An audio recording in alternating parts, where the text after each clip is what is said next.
নিজের জানো নিজের প্রাণ একসাথে মিশাইয়া বসে। এর আয়াতে বলা হয়েছে হয়তো তিনি নিজের রানের উপরে হাত রেখেছেন, না হলে নবীজি রানের উপরে তিনি হাত রাখলেন। এমন এক অবস্থা মনে হয় এই মাত্র গোসল করে তিনি আসলেন, ধরার কারো উপায় নাই। ফিরিস্তারা মানুষের রূপ ধারণ করে ইয়াতাশাক্কালু বিআশকালিন মুখতালিফা, যে কোনো সময় ফিরিস্তা যে কোনো রূপ ধারণ করতে পারে। পৃথিবীতে দুটো মাখলুক আছে যার রূপ বদলাইতে পারে, একদল হলো ফিরিস্তা আর একদল হলো জিন জাতি। কথা বুঝতে পারছেন ভাইরা আমার? জিবরিল আমিন আমার নবীর পাশে বসা, অত্যন্ত আপন হয়ে তিনি জিজ্ঞাসা করা শুরু করলেন, হুজুর ঈমান কাকে বলে? আল্লাহর নবী ঈমানের ব্যাখ্যা দিলেন। তিনি বললেন, আনতা শাহাদা আল্লা ইলাহা ইল্লাল্লাহ। ঈমান হচ্ছে তুমি বলবে আল্লাহ ছাড়া কোনো মাবুদ নাই। সুবহানাল্লাহ। আল্লাহ ছাড়া কোনো মাবুদ নাই। জগতের মধ্যে যাকে আমি আল্লাহ বলে স্বীকার করব তিনি এমন, তার মতো জগতের মধ্যে আর কেউ নাই। কথা করব, তার মতো কেউ নাই। তার মানে তিনি নিরাকার। এ কথা এখানে বলা হয় নাই। লাইসা কামিসলি শাই, এটার অর্থ কেউ কেউ করে নিরাকার। আমি আজ পর্যন্ত কোনো তর্জমা খুঁজে পাইনি যেটার নাম নিরাকার। লাইসা কামিসলি শাইর অর্থ হচ্ছে যে তিনি জগতের কারো মতো নয়, কেউ তার মতো নয়। সুবহানাল্লাহ। আমি আমার আল্লাহর মতো নই। কথা বল না। জিবরাইল আল্লাহর মতো নয়, মিকাইল আল্লাহর মতো নয়, জিন আল্লাহর মতো নয়, জগতের কোন নবী আল্লাহর মতো নয়। লাইসা কামিসলিহি শাই, জগতের মধ্যে কোন বস্তু আল্লাহর মতো নয়। অতএব এর দ্বারা অর্থ এই নয় যে আল্লাহ নিরাকার। কথা বল না, বরং আল্লাহ তার আপন অবস্থানে আছে। কামা ইয়ামবাগি লিল্লাহি তাবারাকা ওয়া তাআলা, আল্লাহর যেমন যেটা শোভা পায় এটাই তার। কথা বুঝতে পারছেন? আমরা আকার শব্দটা এই কারণে নিরাকার বলি যে কোনো সীমাবদ্ধতার বাইরে তাকে রাখতে চাই, এই অর্থে এটাকে করা হয়েছে যে কোনোভাবে এটাকে সীমাবদ্ধ করা যাবে না। তবে আল্লাহ কে? আল্লাহর পুরো পরিচয় হলো লা ইলাহা ইল্লাল্লাহ। এটা এত বড় পরিচয়। পবিত্র কোরআন মাজিদে আল্লাহ পাক রব্বুল আলামিন নিজেই এই পরিচয় দিয়েছেন।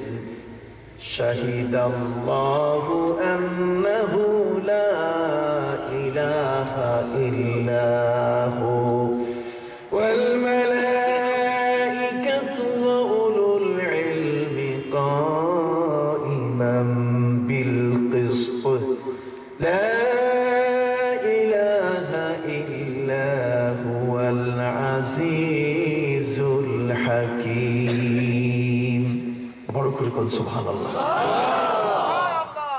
আল্লাহ তিনি এমন, জগতের মধ্যে কেউ তার সমকক্ষ নয়।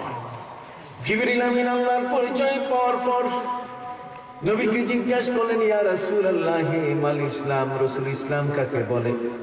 আল্লাহর নবী বলে দিলেন, ইসলাম হলো তুমি নামাজ কায়েম করবে, রোজা রাখবে। ইসলামের কর্মকাণ্ডগুলো নবী বলে দিলেন। এবার জিবরিল আমিন জিজ্ঞাসা করলেন, ইয়া রাসূলুল্লাহ মাল ইহসান? হুজুর ইহসান কাকে বলে? আল্লাহর নবী বলেন, ইহসান হলো আন তা'বুদাল্লাহা কাআন্নাকা তারাহ ফাইন লাম তাকুন তারাহু ফাইন্নাহু ইয়ারাক। ইহসান হচ্ছে তুমি যখন কোনো কাজ করবে, কোনো ইবাদত করবে, মুসলমানের প্রতিটি কাজ তো ইবাদত, কর না? মুসলমানের প্রতিটি কাজ কি? ইবাদত। তিন চুরি করা ইবাদত না। কত করলা? গম কম্বল, এইটা ইবাদত না। ভাইরা আমার, আন তা'বুদাল্লাহা কাআন্নাকা তারা, তুমি আল্লাহর ইবাদত করবে এমন ভাবে যেমন তুমি আল্লাহকে দেখতে পাচ্ছ। যদি তুমি আল্লাহকে দেখতে না পাও, আল্লাহ তোমাকে দেখতেছেন। ইবাদতের মধ্যে হুজুরি কলব, ইবাদতের মধ্যে আমার মনের উপস্থিতি, আমার উপস্থিতি সেখানে থাকতে হবে। ওখানে দোকানের হিসাব করলে চলবে না।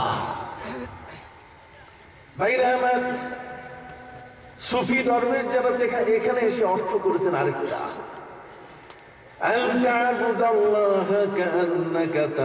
তুমি ইবাদত করবে এমন ভাবে যেমন তুমি আল্লাহকে দেখতে পাচ্ছ।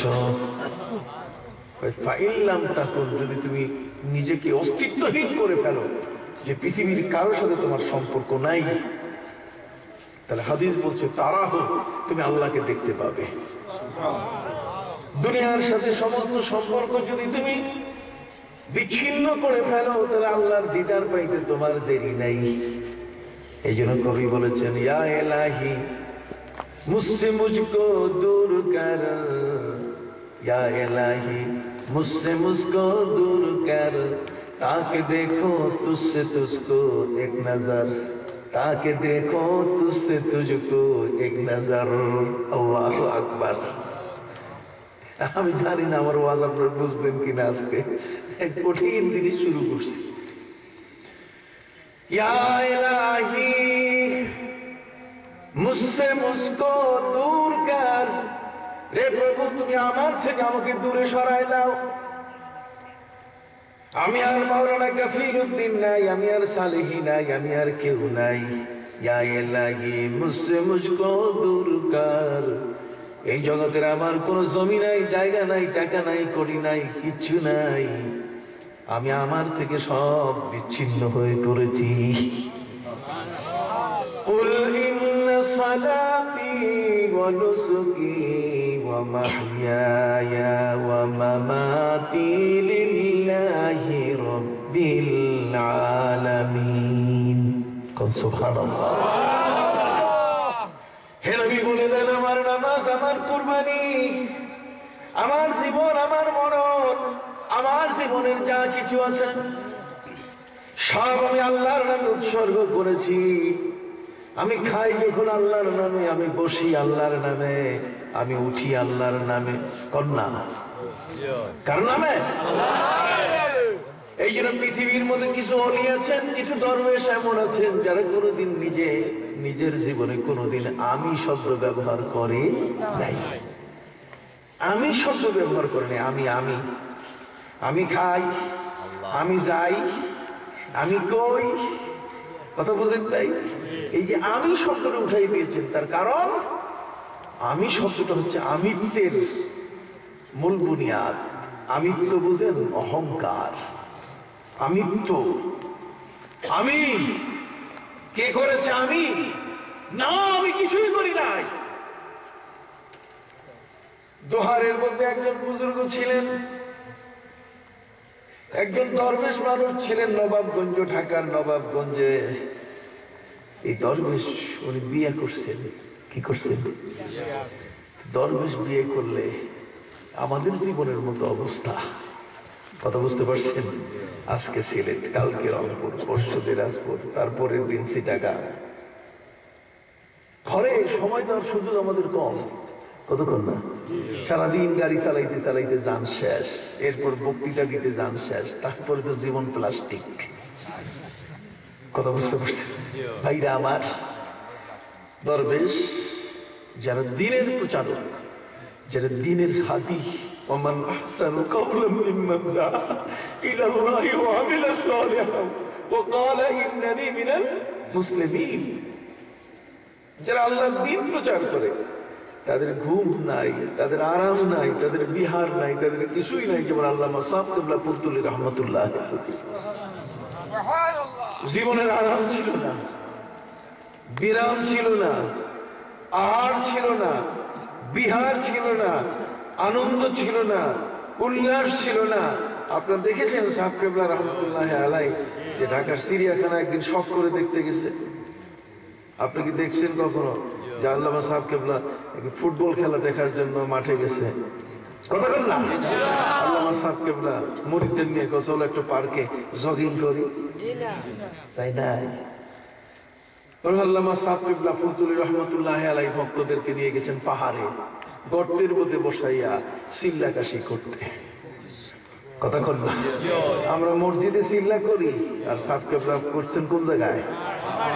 পাহাড়ের মধ্যে করেছেন। এখানে তফাৎ।